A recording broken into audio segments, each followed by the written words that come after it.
he was being stripped. So like, PE class then they take off his clothes, take off his pants. I shouted at them, I said, you all can stop doing that, it's not right. And then they say, oh yeah, it's not right. We should get you involved too. And then they took off my clothes too. It was damn traumatic because I ended up being bullied myself.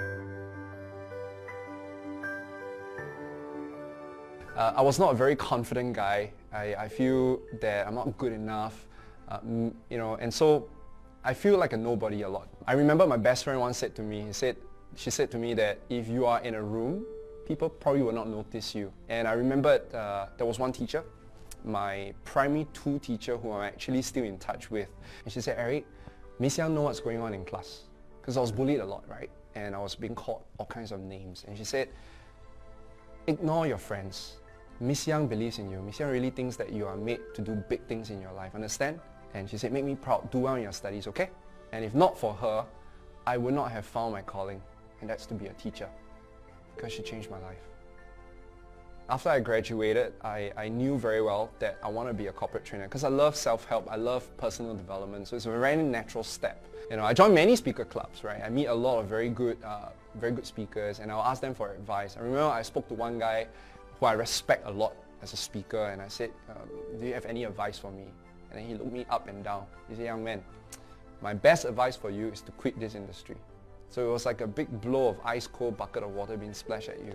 I started recording videos on FAQ on public speaking, because back then I was doing a lot of public speeches.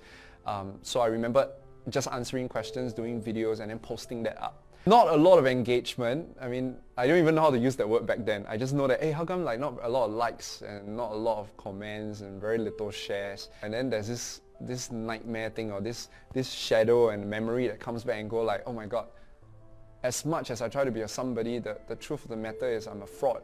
I'm still a nobody. Right? Is it because my materials are not good?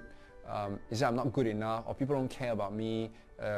People don't listen to me, and I really had a lot of self-doubt, damn low self-esteem. Thank God for mentors. So I remember going up to a mentor and I said, maybe I'm not cut out to do this. And then he said to me, he said, Eric, your focus is all wrong. Social media is not a platform for you to build your self-worth. The reason why you have low self-esteem, you're worried, you're fearful, you're anxious, you are hesitant to put things up, you're nervous, is because you're shining the light on yourself. Then I said, but isn't that what being a somebody is? It's like you go on stage and you shine light on yourself. He said, that's the opposite of becoming a somebody. He said that nobody cares about how much you know unless you first show them how much you care about them. And that paradigm shift took all the attention away from me. And when attention is away from you, then you feel more relaxed, right? You feel like, oh, it's not about me, it's about them. The world started opening up. And I realized that I wasn't just a Singapore trainer anymore. Malaysia started inviting me for speaking gigs. And then next thing you know, it was Thailand, and then Hong Kong, and then Vietnam. And then last year, Europe opened up.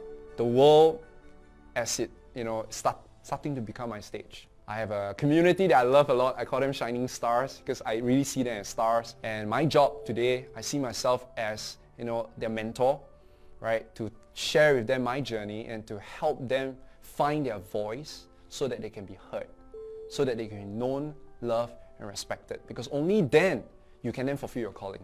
My name is Eric. I help service professionals become known, loved, respected in their chosen fields.